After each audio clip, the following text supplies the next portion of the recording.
As the regular viewers on my channel will know, I'm very excited for the new World War III game that will be dropping later this year.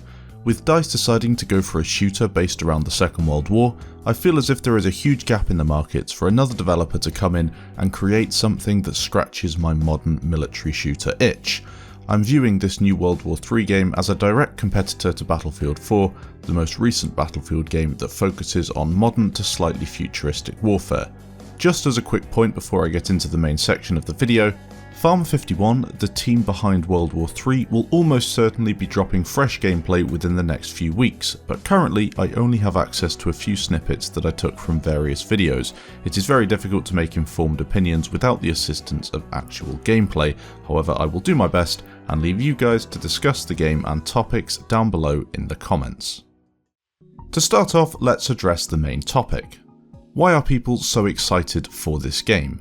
After browsing JatFrag's recent video that discusses what we should expect from the game, it was clear to see in the comments the positivity surrounding it. Many fans of the Battlefield franchise are after a direct successor to Battlefield 4, and after Battlefield Hardline and Battlefield 1 came out, many felt it was time to go back to modern military weapons and vehicles. I think Battlefield 4 was technically set in a World War III scenario, so if you look at it that way, the new World War III game is almost like a remake of sorts. That alone will produce many fans and players ready to invest their money and time into the project, because it's almost like a Battlefield 4 version 2. The like to dislike ratio on the World War III trailer is very strong indeed, and when we compare this to what we saw in the Battlefield 5 trailer, the contrast is clear to see. Battlefield 1 had a vastly successful trailer and build up to the game's release, but Battlefield 5 really hasn't, and this has almost opened a door for a new competitor to come into the market and steal some of the limelight. I still think that Battlefield 5 will be a vastly popular game, but you have to remember that EA have the customers already and have to do very little in order to get people to buy the new game. They could technically release a really bad Battlefield and still have a lot of people buy it, although it wouldn't be a super successful Battlefield, they'd still make some money from it. Farm51 have to create something from scratch with no previous game to run off the back of. This provides them with an opportunity to create a new audience and new franchise that could potentially compete alongside Battlefield into the future. They do have a lot of work to do though, because they're pretty much starting from scratch with this idea and then going up against a juggernaut that is Battlefield. Perhaps the biggest reason people are excited for the new World War III game is down to the huge list of included features that, if implemented correctly, would put it on par with a game such as Battlefield 4. Large-scale battles with both infantry and vehicle combat could provide an experience that many are hoping for, however it is extremely ambitious considering the size of the developer. A recent expansion to around 50 developers in total proves Farm51 have the right intentions regarding this game's success, but that is still a small number compared to the big AAA teams. Problems start to occur when you have a small team and a popular game that promises the world. Just take a look at PlayerUnknown's Battlegrounds and the stagnation that game has experienced over the previous year or so. That being said, DICE have a massive team and Battlefield 1 has definitely taken some major steps back over the past months, and I'm really starting to think that a big team doesn't necessarily mean that a game will succeed, it just means that a game will have the backing, and that usually links down to the way it's hyped before it's released. I believe Farm51 have the correct approach though, as they seem to be benching some ideas in order to make the core of the game work properly, with the idea to bring in other features later in the game's life. These features will include being able to pilot jets and helicopters, something that pretty much has to be in the game as it's revolving around a full-scale World War style combat.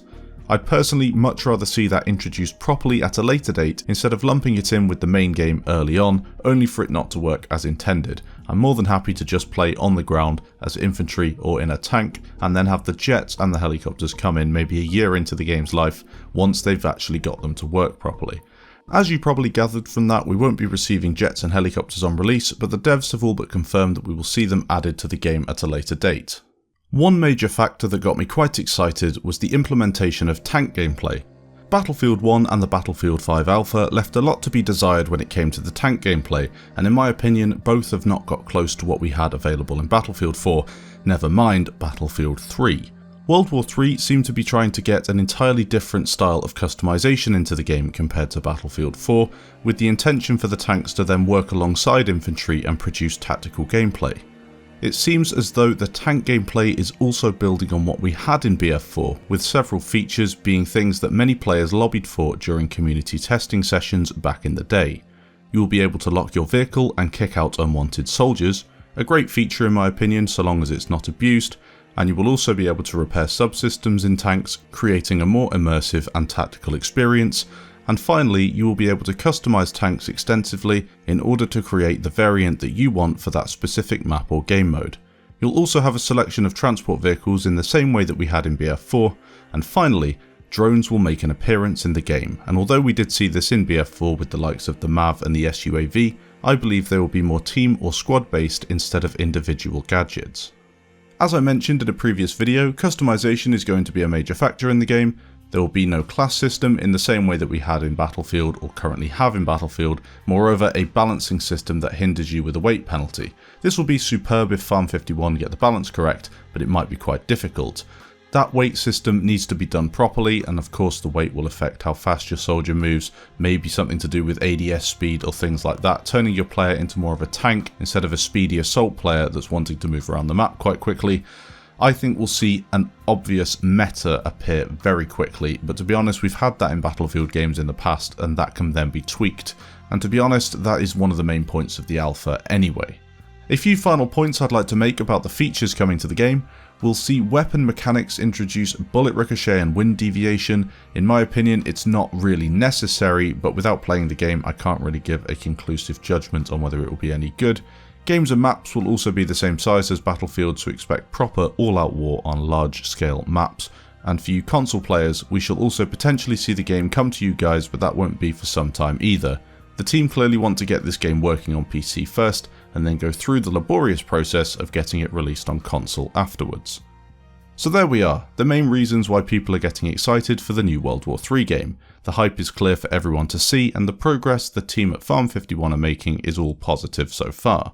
They are a fairly transparent team with good intentions and a strong community focus, and overall I'd say this is exactly what the Battlefield style game market needed, a potential competitor to the EA DICE monopoly.